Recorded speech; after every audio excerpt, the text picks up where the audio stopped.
Oi, pessoal. Bom dia, boa tarde, boa noite, né? A depender do momento que vocês estão assistindo essa aula. Sejam bem-vindos. Vamos dar continuidade ao nosso conteúdo, né? Hoje a gente vai falar sobre os tipos de trabalhadores. Na aula passada, a gente visualizou, né, como se configura uma relação de emprego, né, caracterizada por alguns requisitos do artigo 2º e 3º da CLT. Hoje a gente vai ver os tipos, né, de trabalhadores, né? Então, eu trago aqui para vocês uma pequena divisória doutrinária de como que são classificados os trabalhadores de forma geral, tá?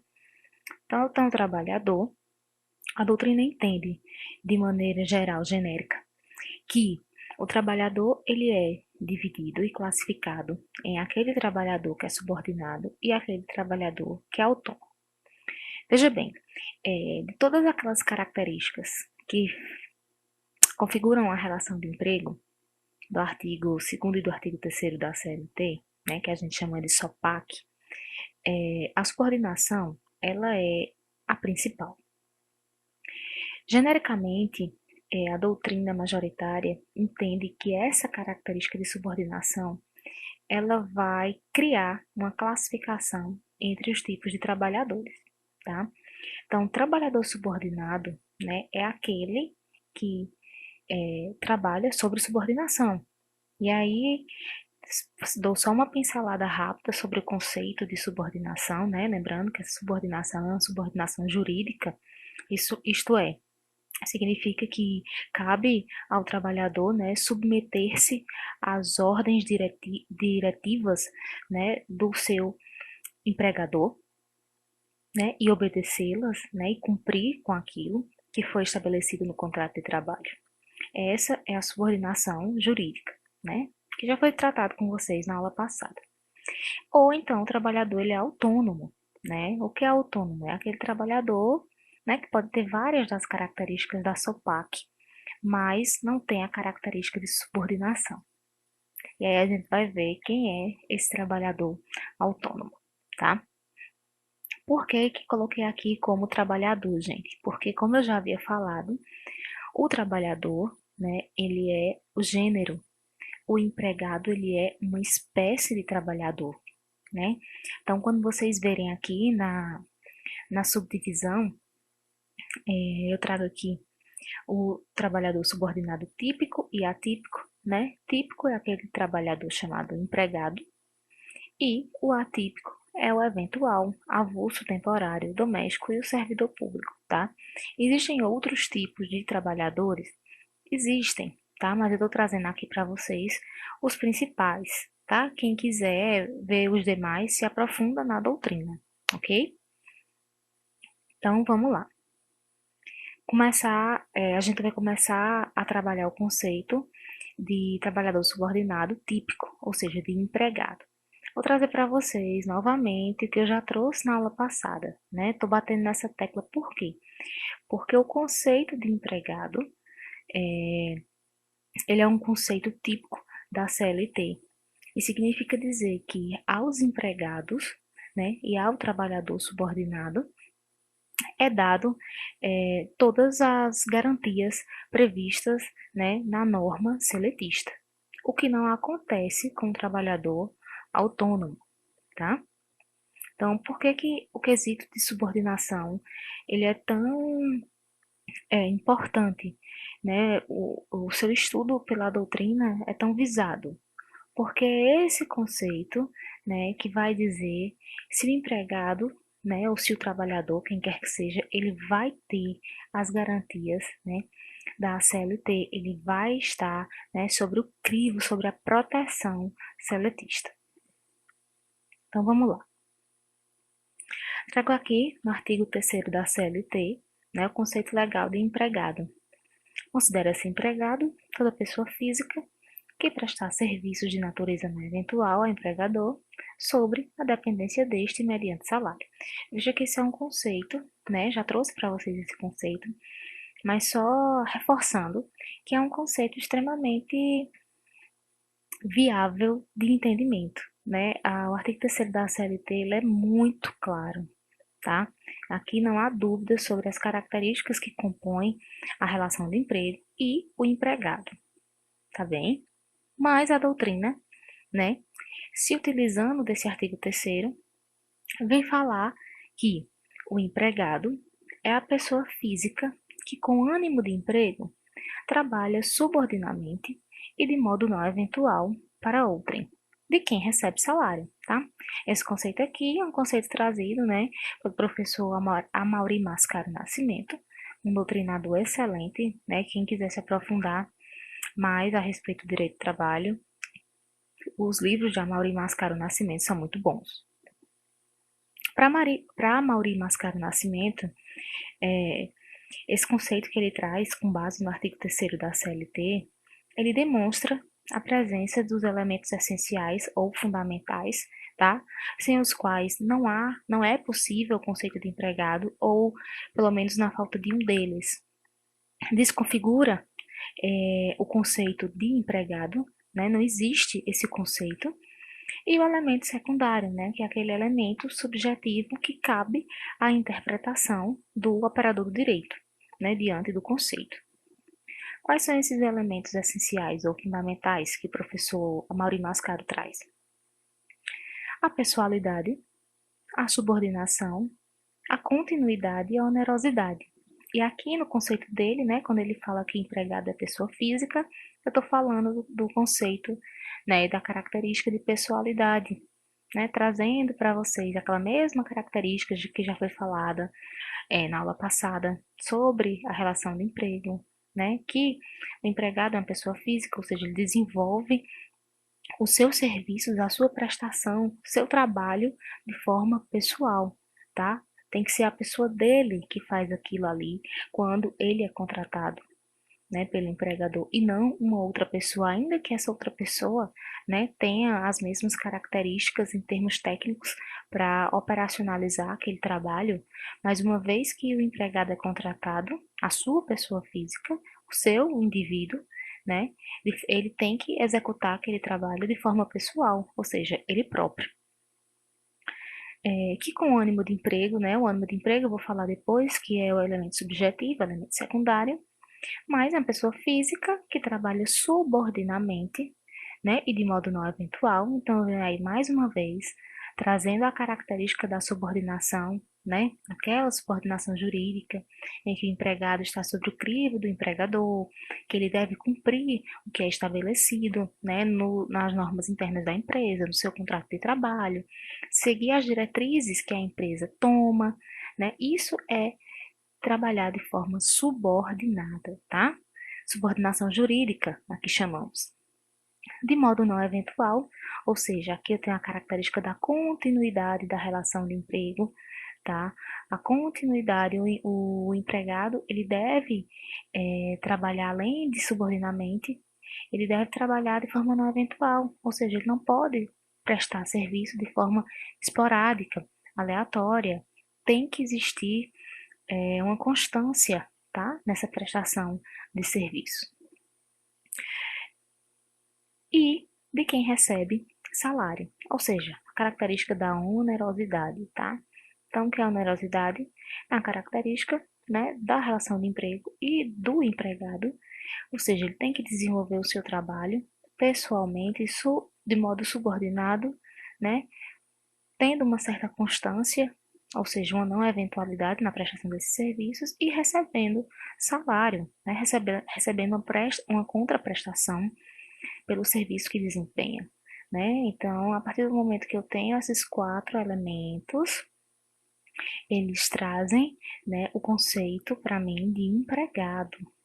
E aí, se faltam desses elementos, por exemplo, se falta a onerosidade, eu posso ter qualquer tipo de trabalhador, menos o empregado, tá? Por quê? Para ser empregado, tem que ter esses 4 elementos obrigatoriamente. O último elemento e quinto é o elemento secundário, tá? Que é o ânimos de emprego. Então, o ânimos de emprego é um elemento subjetivo que cabe ao operador do direito interpretá-lo dentro desse conceito. E o que é o ânimo de emprego? né, que compõe o conceito de empregado.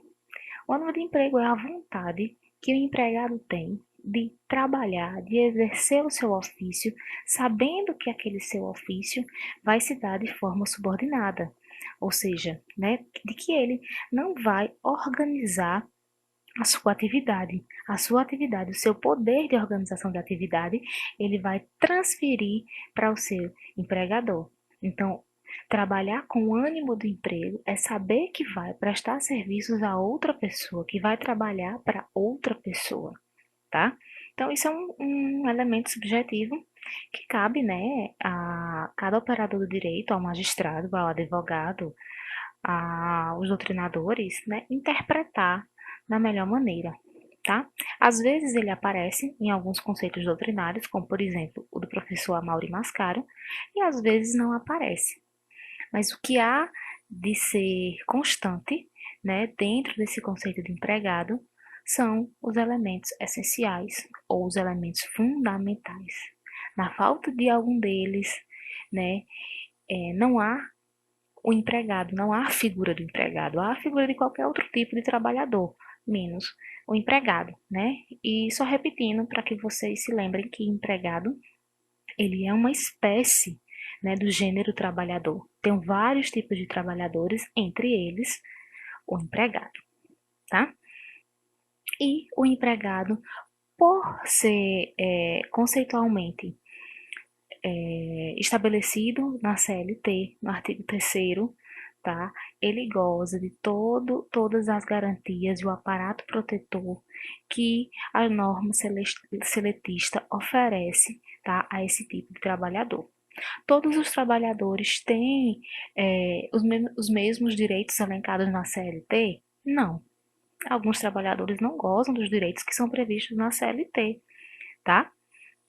Gozam de direitos constitucionais, né, dentro dos princípios constitucionais do direito do trabalho, mas não gozam especificamente dos direitos previstos na CLT. Para que o trabalhador possa ser protegido pela norma seletista, ele obrigatoriamente tem que ser empregado. Ele obrigatoriamente tem que ter essas características, né? Tem que estar dentro desse conceito doutrinário e legal previsto no artigo 3º da CLT. Tá ok? Acho que ficou claro, né, o que é empregado, porque vocês já vinham com esse conceito lá da aula passada sobre relação de emprego. Então, vamos dar continuidade. Trouxe novamente aqui a observação do artigo 442b, né, da CLT, incluso agora, né, após a reforma trabalhista em 2017, que diz que a contratação de autônomo cumpridas por este todas as formalidades legais, com ou sem exclusividade, de forma contínua ou não, afasta a qualidade de empregado prevista no artigo 3º da CLT. Então, o artigo 442b eu coloco aqui como observação dentro do conceito de empregado, apesar de falar de autônomo, porque ele diz justamente que o trabalhador autônomo, né, que é um tipo de trabalhador diferente do trabalhador empregado, ele jamais vai poder estar na qualidade de empregado. Jamais ele vai poder ser considerado empregado, ainda que ele se enquadre, né, no conceito de empregado, ainda que ele apresente todas aquelas 4 características essenciais, aqueles elementos essenciais, ainda que dentro dessa relação laboral consiga se identificar as características de uma relação de emprego, né, aquelas da SOPAC, ainda que eu tenha tudo isso, o artigo 442b deixa bem claro que é afastado, né, desse autônomo, desse tipo de trabalhador, a qualidade de empregado. E o que é que isso quer dizer? Que uma vez que o conceito de empregado seja afastado desse tipo de trabalhador, o autônomo nunca, né, vai gozar das benesses, da proteção e das garantias que a norma seletista dá ao trabalhador do tipo empregado, ok? E aí eu trago uma observação minha, né, e do próprio professor do nosso doutrinador, Carlos Henrique Bezerra, da qual eu concordo, que ele fala que é uma infração, né? Esse artigo 442B, ele é uma infração ao artigo 9º da CLT, né? Além de uma infração a outras normas e princípios constitucionais, mas principalmente ao artigo 9º da CLT, que fala, né, que dispõe sobre a nulidade de atos que possam desvirtuar ou fraudar os preceitos da relação de emprego. Então, como é que eu tenho um artigo 3º, um artigo 2º, né, com características claras que definem o que é um empregado e que definem o que é uma relação de emprego? E se eu tenho um trabalhador autônomo que, apesar de desenvolver um tipo de trabalho diferente, mas se encaixa nesses requisitos, ele não pode ser considerado empregado, ele não pode gozar das garantias e benesses que a norma seletista apresenta para o empregado, para o trabalhador empregado, né? Então, isso é uma contradição, ao meu ver. E aí eu trago só essa pequena observação, né? Eu também já tinha falado sobre isso, que eu acho que é um dissenso, né? Que eu acho que é uma contradição trazida pela reforma, mas que existe e é visto, tá? Dessa maneira, ok? Continuando, pessoal, além do trabalhador empregado, né? Que é um trabalhador subordinado, eu vou ter aqui, trazer aqui para vocês o trabalhador autônomo, tá? Eu vou falar logo sobre o trabalhador autônomo, porque a gente faz o contraponto entre o trabalhador autônomo e o trabalhador empregado, tá? A diferença básica entre o empregado e o autônomo é a subordinação. O empregado, ele vive uma relação laboral em que obrigatoriamente há a subordinação jurídica. E o trabalhador autônomo, ele vive uma relação laboral em que não há, de forma alguma, essa subordinação jurídica, tá? Esse é o requisito básico que diferencia um do outro. Então, independente, né, do tipo de trabalho que o autônomo realize ou que o empregado realize, o que vai diferenciá-los um do outro é a questão da existência ou não da subordinação na relação laboral. Então, o trabalhador autônomo, eu trouxe aqui uma classificação para vocês, ele é classificado como trabalhador autônomo, propriamente dito, né, e como empreiteiro, tá? E aí eu peço que vocês tenham atenção a esse conceito de empreiteiro que eu vou trazer para vocês. Então, o autônomo propriamente dito é aquele trabalhador, né, que trabalha por conta própria, assumindo os riscos do negócio.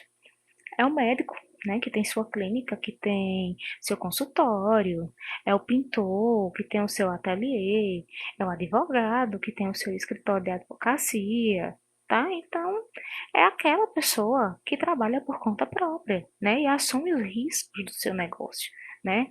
É quem tem essas lojinhas de roupa, de sapato pela internet e quem trabalha com qualquer tipo de trabalho em si, mas desde que seja por conta própria, que assume os riscos desse negócio.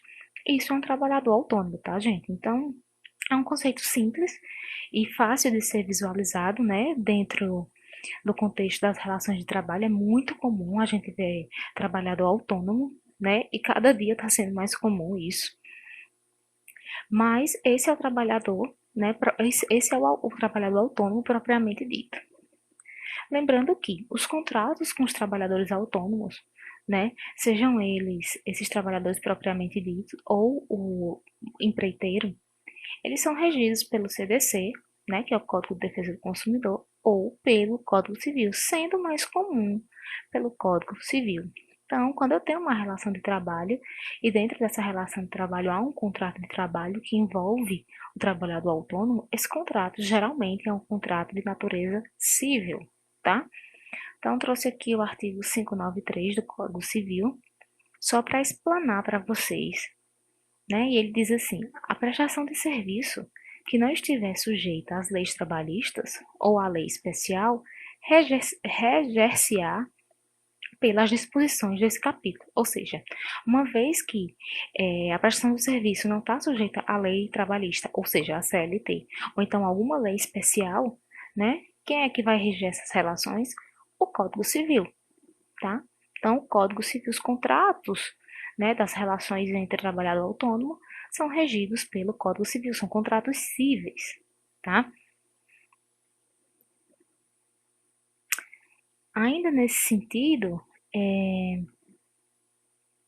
eu vou ter aqui o empreiteiro, né? O empreiteiro também é um trabalhador autônomo, tá?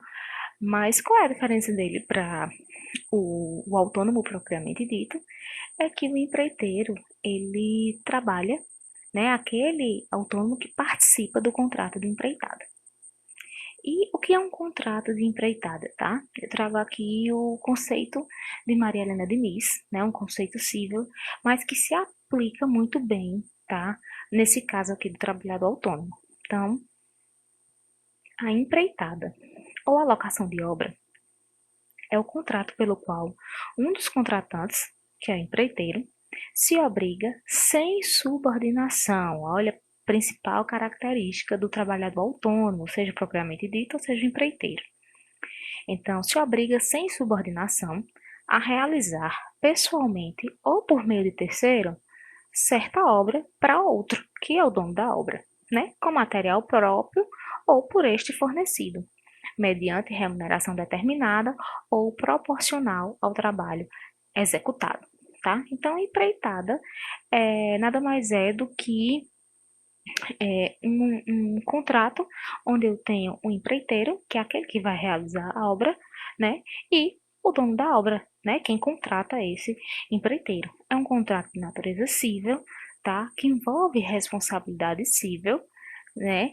E que não tem subordinação. Subordinação em que sentido? O empreiteiro, né? Que é quem vai executar a obra, ele pode executar pessoalmente participando da obra, ou ele pode, né, contratar terceiros e colocar nesta obra.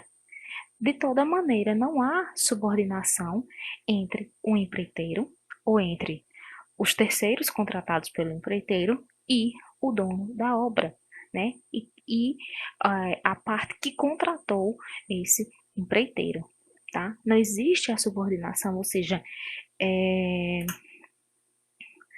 o autônomo, ele não transfere para o terceiro o poder de organização de sua atividade, tá? Então, o empreiteiro, nesse caso, ele tem esse poder, é ele quem vai organizar a atividade, é ele quem vai trabalhar os dias em que ele acha necessário, o horário que ele acha necessário, a forma que ele entende ser a melhor para produzir aquela obra em determinado tempo. Então, tudo isso, né, toda a organização da atividade, quem faz é o próprio empreiteiro, ou seja, quem faz é o próprio autônomo, tá? Importando aí tão somente o resultado, tá? Desse contrato, o resultado da obra, no caso, né? Independente de quem faça essa obra, se é o próprio empreiteiro, né? De forma pessoal, agindo com pessoalidade, ou se não, ou se ele contrata terceiros para fazer isso, não importa. O importa é que a obra saia da forma como foi contratada, tá?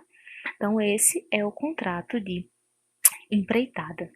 E o conceito de empreiteiro, né, que é o trabalhador, que não deixa de ser um trabalhador autônomo, tá?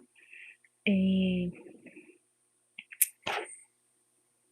vamos dar continuidade. Só um instantinho. Observação.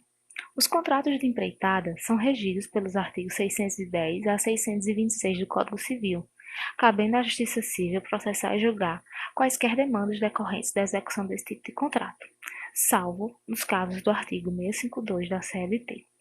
Então, gente, dentro do contrato de empreitada, né, eu tenho lá as regras desse contrato, como ele deve ser realizado, tá? Então, tá lá do artigo 610 ao 626 do Código Civil, diz como é que tem que ser um contrato de empreitada, né? Quais são os deveres e os direitos do empreiteiro e quais são os deveres e os direitos do dono da obra, né? De quem é a responsabilidade civil sobre determinados acontecimentos. Enfim, o Código Civil é quem rege, né, esse tipo de contrato. E aqui eu não vou me debruçar sobre esses artigos do Código Civil, né, que são bem específicos, mas eu quero que vocês entendam, tá, que o contrato de empreitada, apesar de ter um trabalhador autônomo, ele não é regido pela CLT, mas sim pelo Código Civil, porque é um contrato de natureza civil, tá?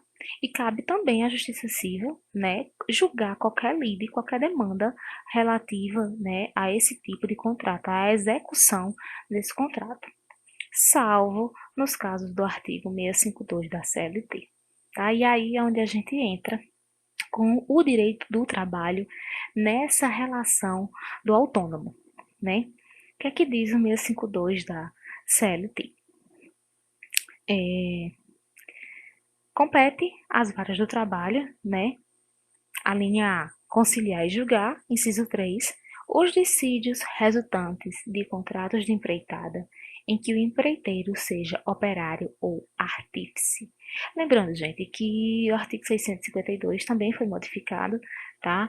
E esse inciso terceiro, ele foi inserido também por conta da reforma de 2017, da chamada reforma trabalhista, tá? Então, compete às varas do trabalho processar e julgar, né, os dissídios resultantes dos contratos de empreitada em que o empreiteiro seja operário ou artífice. Então, uma vez que o empreiteiro tem essa condição de operário ou artífice, qualquer demanda, qualquer lide, né, que o envolva dentro de um contrato de empreitada é de competência da vara do trabalho. Né? E o que é esse empreiteiro artífice ou operário? Né? Que modalidade é essa de empreiteiro que recebe a proteção seletista e os outros empreiteiros, né? E o próprio trabalhador autônomo, propriamente dito, não recebe? Né? Vejamos.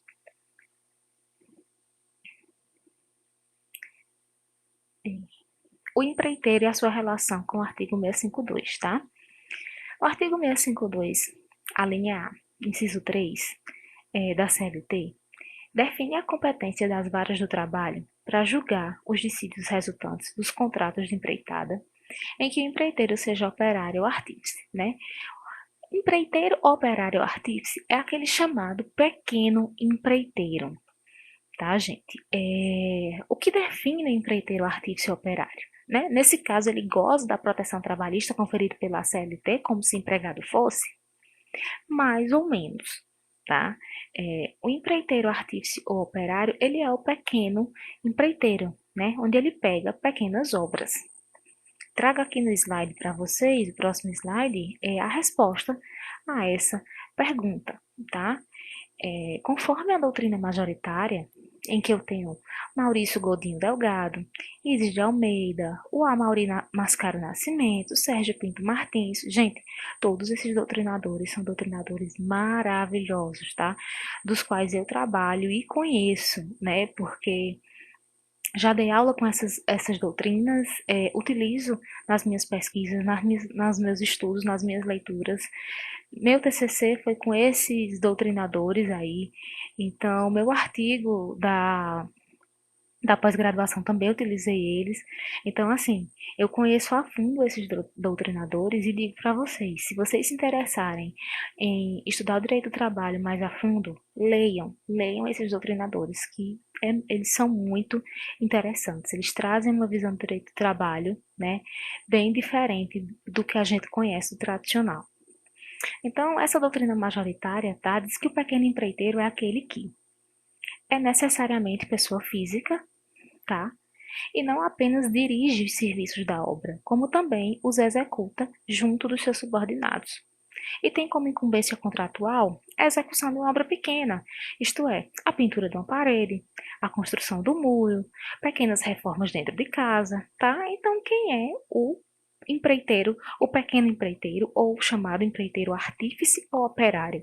É aquele que é como se fosse um operário mesmo, é como se fosse um trabalhador, né? Aquela pessoa que você chama na sua casa para fazer a reforma, pintar a parede ou reformar um muro, né, que caiu, ou algum serviço básico dentro de casa que você chama relacionado à obra, e aí você contrata aquela pessoa, né, é uma pessoa física, às vezes ele vem com um ajudante, um ou dois, né, porque ele não é uma pessoa jurídica, ele não tem um empreendimento, né, de empreiteira, e ele vem e faz aquele serviço na sua casa com aquele ajudante, e você paga o valor a ele, paga o valor da hora lá do dia do ajudante, né, e ele operacionaliza aquela obra, né, aquele pequeno reparo, né, dentro da sua casa, por exemplo. né? Então, isso é super comum, né? A gente tem muito pequeno empreiteiro, na verdade, né? O empreiteiro, ele pode ser pessoa jurídica? Pode, ele pode ser pessoa jurídica, tá? Que aí é um empreiteiro, né, que só dirige os serviços da obra, que contrata subordinados, né? É um verdadeiro empresário dentro da empreitada, né? Mas aqui, quando eu falo do pequeno empreiteiro, eu estou falando necessariamente, né, de acordo com a doutrina majoritária, de uma pessoa física, né? Uma pessoa que trabalha com empreitada, trabalha com obra, mas ele não é um empresário, né? Ele não tem os meios necessários, né, para se tornar um empresário do sistema de empreitada. Então, é como se ele fosse um simples empregado, né? Um operário. E aí ele realiza aquilo ali, vive daquilo ali, e assim sendo, o artigo 652 da CLT, né, querendo proteger, né, esse tipo de empreiteiro, esse pequeno empreiteiro, né, coloca as demandas trabalhistas e as lides judiciais que envolvam esse pequeno empreiteiro dentro da competência, né, da Justiça do Trabalho. E aí faz isso querendo dar proteção devida, né? Justamente por ele ter essa característica de ser um trabalhador autônomo hipossuficiente, vamos dizer assim, em relação ao empreiteiro que não é pequeno, né? Que não é considerado operário ou artífice. Trouxe aqui, gente, um pedacinho do livro, um trechinho do livro da Maurício Mascaro Nascimento que deixa isso ó, bem claro, tá? Essa questão do artigo 652, a linha A, inciso 3. Há grandes e pequenas empreitadas, conforme o vulto econômico do negócio, e empreiteiras, pessoas jurídicas ou pessoas físicas. Portanto, há, em consequência, grandes e pequenos empreiteiros, e entre estes, o empreiteiro operário. Este é um trabalhador, presta serviço pessoalmente, é manifesta a hipossuficiência econômica, faz pequenas empreitadas a preços ínfimos, como perfuração de poços, edificação de pinturas de parede, limpeza de jardins, etc. É um verdadeiro operário. Presta serviços remunerados pelo resultado. Às vezes, embora mais raramente, são artífices, executando, com maior qualificação técnica, uma peça, uma obra, etc. Tá? Então, o professor Amaury Mascaro Nascimento traz essa definição, tá, do que é o pequeno empreiteiro, né, e dentro do contrato de empreitada e a sua proteção, né, dentro do artigo 652 da CLT, de forma assim divina, esplêndida, né? Eu acho que ele fala com uma clareza enorme, né? E aí eu trago para vocês esse trechinho do livro dele para que fique mais claro nessa questão, porque a própria legislação, o artigo 652, a linha A, inciso 3 da CLT, ele apenas fala sobre isso, né? Ele apenas define que está sobre a proteção, né, da Justiça do Trabalho o empreiteiro, operário ou artífice, mas ele não define o que é isso, tá? E aí essa definição ela vem da doutrina mesmo. Entretanto, olha, ressalta-se que, embora o pequeno empreiteiro seja visto como hipossuficiente no contrato de empreitada, caberá à Justiça do Trabalho tão somente analisar as nuances contratuais dessa relação laboral no que diz respeito aos aspectos meramente cíveis, tá? Então, o preço dos serviços, a responsabilidade civil por danos morais ou por danos materiais, não imputando-lhe nenhuma proteção conferida pela CLT. Então, apesar do pequeno empreiteiro tá lá, protegido pela CLT, né? No artigo 652, que diz que compete às varas do trabalho processar e julgar ações, lides, né, questões judiciais que envolvam o pequeno empreiteiro num contrato de empreitada, essa proteção não é imputando a este pequeno empreiteiro as benesses e as garantias da CLT, né? Como eu tenho com o trabalhador empregado, mas é tão somente, né, a Justiça do Trabalho averiguando e fiscalizando, né, dentro dessa relação laboral, né, dentro desse contrato civil de empreitada, tá? Se e, os requisitos próprios para esse contrato estão sendo cumpridos de forma que o pequeno empreiteiro não venha a ser prejudicado, tá? Então, coloquei aqui a jurisprudenciazinha bem interessante. Recurso de revista, trabalhador autônomo, pequeno empreiteiro, acidente de trabalho, indenização por dano moral e material, responsabilidade civil da empresa contratante. Então, vamos lá. Vou grifar aqui só, falar aqui só o que está grifado, que é o que é de interessante, tá?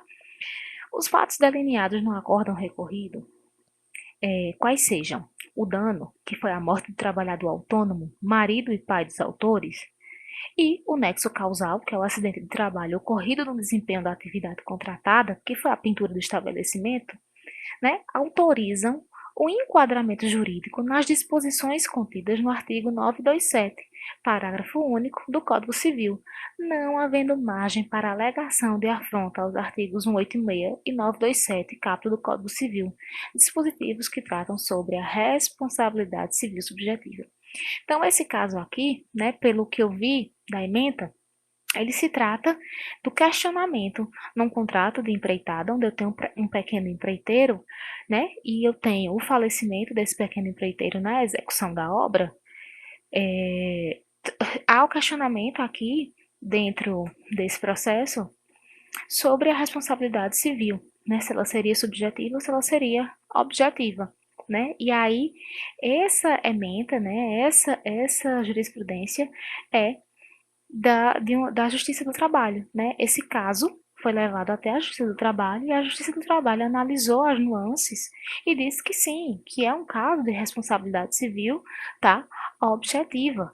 Então, e que por isso há sim a responsabilização, né, sobre o dano material, sobre o dano moral, né, aos familiares desse pequeno empreiteiro, desse trabalhador autônomo, tá? Então, cabe à Justiça do Trabalho processar e julgar essas ações, né, e analisar os requisitos, né, contratuais previstos nessa relação entre o empreiteiro, o pequeno empreiteiro e o dono da obra, tá? Ver se os preços estão acertados de forma correta, de forma justa, que não venha onerar nenhuma das partes, né? Se há responsabilidade civil, né, por algum dano causado dentro dessa obra, enfim, né? Cabe à Justiça do Trabalho analisar isso, mas não imputar-lhe, né, direito trabalhista previsto na CLT a esse tipo de trabalhador como se empregado ele fosse, tá?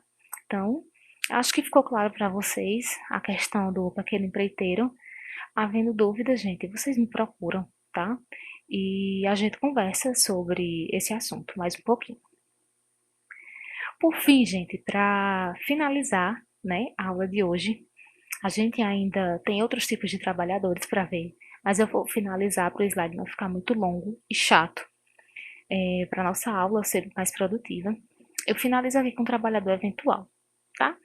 O trabalhador eventual, ele é aquele que presta serviços em caráter transitório, isto é eventualmente, esporadicamente, sem se fixar a uma fonte de trabalho e sem se inserir no contexto das atividades rotineiras do tomador de serviço. Então, gente, é aquele trabalhador que vai e faz um serviço ali, né, para aquela determinada empresa, né, sem ter um vínculo, né, com ela de forma eventual, de forma esporádica, não há uma constância na prestação desses serviços, né? Esses serviços eles não são inerentes às atividades rotineiras dessa empresa ou desse tomador de serviço, ou seja, é um serviço que precisou ser feito naquele momento e aí eu chamei fulano de tal e fulano de tal veio fazer esse serviço, tá? Então, e aí ele faz esse serviço e pronto, e só vem fazer quando eu precisar de novo, daqui a um ano, daqui a 2 anos, ou não vem mais, né? Ou se vier, vem uma outra pessoa. Então, não há nenhum vínculo com o tomador de serviço, né? Nenhum vínculo jurídico, nenhum vínculo de subordinação. É simplesmente aquela pessoa que chega, presta seu serviço, faz o seu trabalho, recebe seu dinheiro e vai embora. Esse é o trabalhador eventual. Não há constância na prestação do seu serviço, não há continuidade, tá? Trouxe aqui os exemplos mais comuns para vocês. É o boia fria, tá, gente? É o chamado chapa, tá? Quem é o chapa? O chapa, né, é aquele que ajuda a descarregar os caminhões, né? É a diarista que vai na sua casa fazer aquela faxina, tá? Então, todos esses trabalhadores são trabalhadores eventuais, tá? Há proteção seletista sobre eles? Não, não há proteção seletista sobre eles, tá? Então, como eles ficam desprotegidos? De certa maneira, sim, porque a única proteção que eu tenho a esse tipo de trabalhador são os princípios constitucionais, né, do trabalho. Mas a norma em si, seletista, não abrange esse tipo de trabalhador, né? Então, trazendo aqui, por fim, a observação acerca desse trabalhador é que os trabalhadores eventuais, eles podem, a qualquer momento, transformar-se em empregados, né? Desde que na relação laboral de prestação de serviço se configura os requisitos da relação de emprego, né? O SOPAC. Então, são trabalhadores eventuais, o nome já diz, porque trabalham de forma eventual, prestam serviços eventualmente, tá? Mas podem transformar-se em empregado. Então, por exemplo, a diarista, que é o exemplo mais nítido que a gente tem, é, ela trabalha, vai prestar serviço, faz o seu serviço e tal, recebe por ele e vai embora, né? A partir do momento que essa diarista passa aí duas não, três, quatro, cinco vezes, a semana inteira, o mês inteiro, sempre a mesma pessoa, sempre nos mesmos dias da semana, sempre nos mesmos horários, sempre prestando o mesmo serviço, sempre recebendo aquele mesmo valor pela contraprestação desses serviços, ela passa, né, a trabalhar com esses requisitos de uma relação de emprego. Quais são?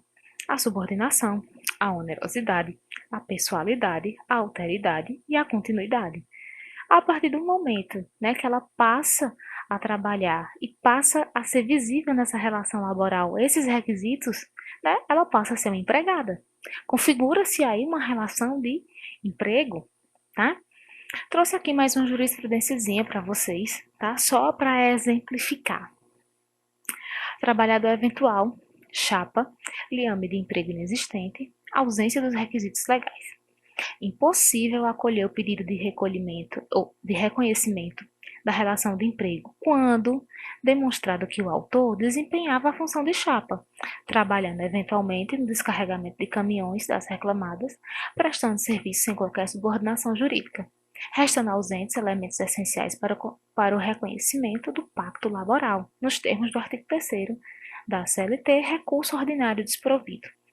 Tá? Então, vocês veem que, havendo a ausência, né, dos elementos essenciais do artigo 3º, ou seja, aqueles que definem o que é uma relação de emprego e aqueles que definem o próprio empregado, né, então, o trabalhador, ele não pode, né, ser reconhecido como empregado, ser reconhecido dentro de uma relação de emprego. Aqui, ele continua sendo um trabalhador eventual. Mas, tá?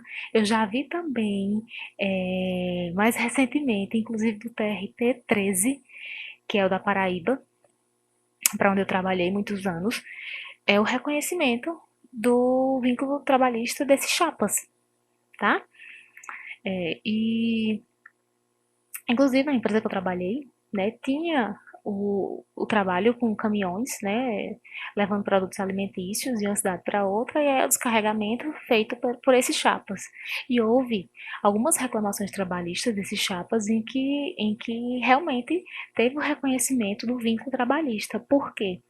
Eram os mesmos chapas, trabalhavam sempre naquele mesmo dia da semana, sempre naquele mesmo horário, quando o caminhão chegava para descarregar em outra cidade, né? Recebiam sempre aquele mesmo valor lá do motorista do caminhão, que dava aquele valor para o chapa. Então, querendo ou não, existia uma continuidade, né? Existia uma pessoalidade na prestação daquele serviço, uma subordinação. Então, diante disso, né, foi reconhecido o vínculo trabalhista. Né? Então, só trazendo para vocês que o trabalhador eventual, ele é aquele trabalhador, né, esporádico, mas que, a depender da forma como ele trabalhe, também ele pode ser tratado como empregado, né? Pode haver o reconhecimento do vínculo de trabalho, do vínculo de emprego, né, dentro a esse trabalhador, tá? Então, gente, eu encerro a nossa aula hoje, né, sobre trabalhador. Vou trazer para vocês os outros tipos de trabalhadores, né? A gente ainda tem mais alguns para ver, tá? E, por fim, quando a gente acabar com os tipos de trabalhadores, a gente vai entrar em empregador, né? O conceito de empregador, o que é grupo econômico, o que é sucessão de empregadores, o empregador rural, o empregador urbano, tá? Para depois a gente adentrar nos contratos de trabalho. Então, deixo vocês aqui com os slides, tá? Para que vocês estudem, né? E qualquer dúvida, por favor, me procurem. Obrigada.